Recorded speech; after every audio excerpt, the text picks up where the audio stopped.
मैंने शांत स्वर में कहा, तुम्हारे प्रूफ झूठ के पुलिंदे होंगे और मेरे पास सच है। कोर्ट बच्चों का घर तोड़ने से पहले 100 बार सोचता है और मैं वहां अपने बच्चे के साथ खड़ी रहूंगी। मिलते हैं समीर, पर याद रखो, अब मैं वो रिया नहीं जो तुम्हारी बातों में टूट जाती थी।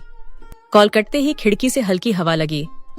मैंने आरव को सीने से लगाकर कहा, कल कोर्ट की पहली तारीख है, तू सो जा चैंपियन माँ, सब देख लेगी। उसी पल माँ कमरे में आई। बिटिया, कल मैं तेरे साथ चलूंगी। अदालत में बेटी के साथ माँ खड़ी होगी। आज बात खत्म। मैंने माँ का हाथ थामा। आज मेरी माँ वापस आ गई। रात के अंधेरे में एक और बात चुपचाप हुई। मेरे मोबाइल पर एक अनजान नंबर से वीडियो आया। खोला तो ठिठक गई। अस्पताल की लॉबी में समीर सास और ननद के साथ खड़े होकर मेरे बारे में अपशब्द कह रहा था और ननद कह रही थी, ऐसी औरतों को सबक सिखाओ, बच्चे को छोड़ो, दामन झाड़ो। किसी परिचित ने यह वीडियो रिकॉर्ड करके मुझे भेजा था। मेरी आंखों में आग उतर आई। धन्यवाद भगवान, सच को आवाज मिल गई है। मैंने वीडियो अलग अलग सुरक्षित ड्राइव में सेव किया और लीगल एड की वकील आशिमा मैम को फॉरवर्ड कर दिया। उनके जवाब में 3 शब्द आए, गेम ऑन माँ। रात बीती, सुबह आई। मैं साधारण सूती साड़ी पहनकर तैयार हुई। आंचल से आरव का चेहरा ढका। माँ ने माथे पर हल्का सा काजल लगाया। नजर न लगे मेरे नाती को। घर से निकलते हुए मैंने दहलीज पर एक पल को पांव रोका और मन ही मन बोली, जो भी हो, आज से डर नहीं, सिर्फ लड़ाई और जीत। माँ मेरे बगल में खड़ी थी। गोद में आरव था, हाथ में कोर्ट का पहला समन, दिमाग में सैकड़ों सवाल और आंखों में हिम्मत। ऑटो रिक्शा में बैठते वक्त माँ ने मेरा हाथ दबाया। बिटिया, डर मत, अदालत में सच के आगे झूठ टिकता नहीं। मैंने उनकी आंखों में देखकर सिर हिलाया। माँ, अब डर शब्द मेरी जिंदगी से मिट चुका है। कोर्ट के गलियारे में भीड़ थी। कोई अपने झगड़े के केस में आया था, कोई संपत्ति के मामले में। हर तरफ बेचैन चेहरे थे। मैं और माँ भीड़ से गुजरते हुए उस कमरे तक पहुंचे जहां हमारा केस सुना जाना था। वकील आशिमा पहले से मौजूद थी। उन्होंने मुझे देखते ही आत्मविश्वास से कहा, रिया, बस अपनी बात साफ रखनी है। हम सारा काम सबूतों से करेंगे। तुम्हारे पास डीएनए रिपोर्ट भी है और अस्पताल वाला वीडियो भी। केस हमारे पक्ष में झुक चुका है। थोड़ी देर बाद समीर अंदर आया। उसके साथ उसकी माँ और बहन भी थीं। समीर का चेहरा अजीब सा गर्व लिए था, जैसे उसने कोई बड़ी जीत हासिल कर ली हो। उसने मुझे देखते ही आंखें तरेरी। अभी देखना तू कैसे अपमानित होती है। मैं चुप रही, बस आरव को और कसकर सीने से लगा लिया। जज ने केस शुरू किया। समीर के वकील ने कहा, मान्यवर, मेरे मुवकिल को मानसिक और सामाजिक आघात पहुंचा है। पत्नी ने ऐसे बच्चे को जन्म दिया है जिसमें जन्मजात शारीरिक कमी है। इस कारण परिवार की इज्जत और भविष्य दोनों खतरे में है। अतः वह इस विवाह को आगे नहीं बढ़ा सकते। मेरे दिल में जैसे किसी ने छुरा भोंक दिया। लेकिन तभी मेरी वकील आशिमा उठी और बोली, मान्यवर, क्या शारीरिक कमी होना अपराध है? क्या किसी बच्चे के अपंग जन्म लेने पर माँ को दोषी ठहराया जा सकता है? यह बच्चा उनका नहीं तो किसका है?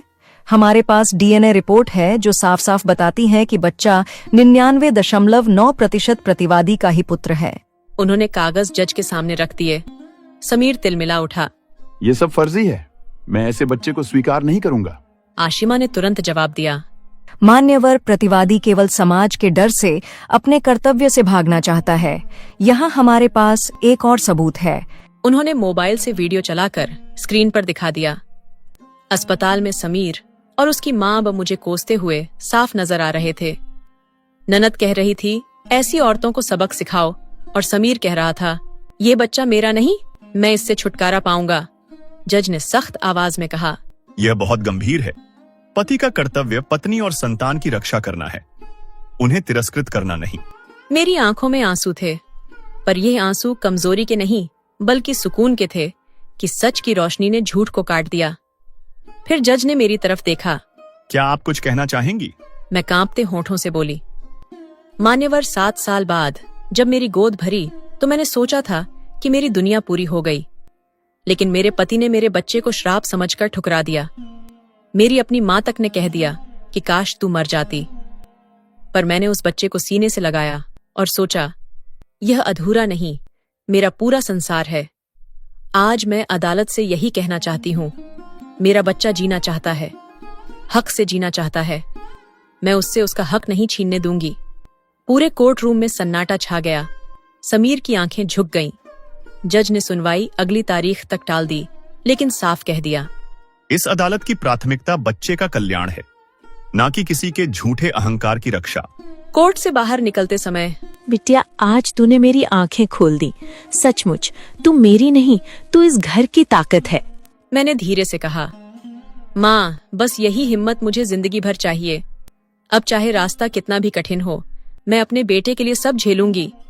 वहीं बाहर खड़े डॉक्टर मोहित मुझे देख रहे थे। उनकी आंखों में सम्मान था। उन्होंने धीरे से कहा, रिया, आज तुमने साबित कर दिया कि एक माँ का हौसला किसी अदालत से छोटा नहीं होता। मैंने मुस्कुराकर आरव की ओर देखा। मेरे बेटे ने मुझे हौसला दिया है और अब यही हौसला मेरी जीत बनेगा। कोर्ट से लौटने के बाद मैं थक कर चूर हो गई, लेकिन दिल के किसी कोने में अजीब सी शांति भी थी। पहली बार लगा कि शायद किस्मत मुझे बार बार गिरा रही है ताकि मैं और मजबूत बनकर उठूं। माँ मेरे लिए गर्म दूध ले आई और बोली, बिटिया, आज मैंने तेरे चेहरे पर पापा की वही जिद देखी। याद है तेरे पापा कहते थे, सच से बड़ा कोई हथियार नहीं। आज तूने वो साबित कर दिया। मैंने उनकी आंखों में देखा और सिर झुका दिया। माँ, अगर आपके साथ ना होती तो शायद मैं टूट जाती। माँ की आंखें भीग गईं। पहले मैंने गलती की थी, पर अब मैं तुझे अकेला नहीं छोड़ूंगी। उस रात मैं आरव को सीने से लगाए देर तक सोचती रही। एक तरफ कोर्ट में मिली हिम्मत थी, दूसरी तरफ आने वाले कल का डर भी। तभी मोबाइल बजा। स्क्रीन पर एक अनजान नंबर था। मैंने रिसीव किया तो उधर से ठंडी और तेज आवाज आई, तूने जो आज कोर्ट में नाटक किया है उसका अंजाम अच्छा नहीं होगा। मैंने घबराकर पूछा, कौन बोल रहा है? जवाब आया, तेरे लिए अच्छा होगा अगर तू तलाक मान ले और बच्चा हमें सौंप दे, वरना तेरी जिंदगी नर्क बना देंगे। कॉल कट गई। मैं सिहर गई। माँ ने मेरे चेहरे की घबराहट देखी और पूछा, क्या हुआ? मैंने उन्हें सब बताया। माँ ने हाथ पकड़कर कहा, बिटिया, डर मत। ये वही लोग हैं जो सच से हार रहे हैं। हम पुलिस में रिपोर्ट करेंगे। अगले दिन हम लीगल एड की वकील आशिमा मैम से मिली और मैंने कॉल की रिकॉर्डिंग सुनाई तो उन्होंने भौहें चढ़ाई। यह साफ धमकी है। हम इसे कोर्ट में पेश करेंगे और हाँ, समीर और उसका परिवार जितनी चालें चलेगा, हर चाल उल्टी पड़ेगी। उधर समीर और उसकी माँ हार मानने वाले नहीं थे। उन्होंने पड़ोसियों और रिश्तेदारों में झूठ फैलाना शुरू किया। देखा रिया कितनी चालाक निकली। अपने बच्चे की कमी छिपाकर सबको बेवकूफ बना रही है। अब कोर्ट में झूठी सहानुभूति बटोर रही है। मोहल्ले में कान्हा फूंसी शुरू हो गई और जब मैं सब्जी लेने निकली तो दो औरतें फुसफुसाती हुई मिली। यही है ना वह औरत जिसने अधूरा बच्चा पैदा किया? दूसरी ने कहा, हाँ, पति ने ठीक किया छोड़कर और अब कोर्ट में ड्रामा कर रही है। यह शब्द मेरे कानों में तीर की तरह लगे, लेकिन मैंने सिर ऊंचा रखा और घर लौटकर माँ से कहा, माँ, लोग चाहे कुछ भी कहें, मुझे फर्क नहीं पड़ता, पर अब मुझे ये ताने आरव तक पहुंचने नहीं देने हैं। शाम को डॉक्टर मोहित आए। उन्होंने आरव को गोद में लिया और खिलौने से खेलने लगे। फिर मुस्कुराकर बोले, देखो, आज चैंपियन ने मेरी उंगली कितनी जोर से पकड़ी है। ताकत बताती है कि इसमें जज्बा भरपूर है। मैं मुस्कुराई, लेकिन मोहित ने मेरे चेहरे पर थकान पड़ ली और गंभीर स्वर में कहा, रिया, लोग बातें करेंगे, पर याद रखना, समाज की जुबान से तेज माँ की ढाल होती है और तुम वही ढाल हो। कुछ दिनों बाद कोर्ट की दूसरी तारीख आई और इस बार समीर के वकील ने नया दांव खेला। उन्होंने कहा, मान्यवर, हमारी जानकारी के अनुसार वादी मानसिक रूप से अस्थिर है। जन्म के बाद से वह अवसाद में है और ऐसे में वह बच्चे की देखभाल नहीं कर सकती। हमारे पास मेडिकल रिपोर्ट्स हैं। मेरे होश उड़ गए और मैंने हैरानी से आशिमा की ओर देखा।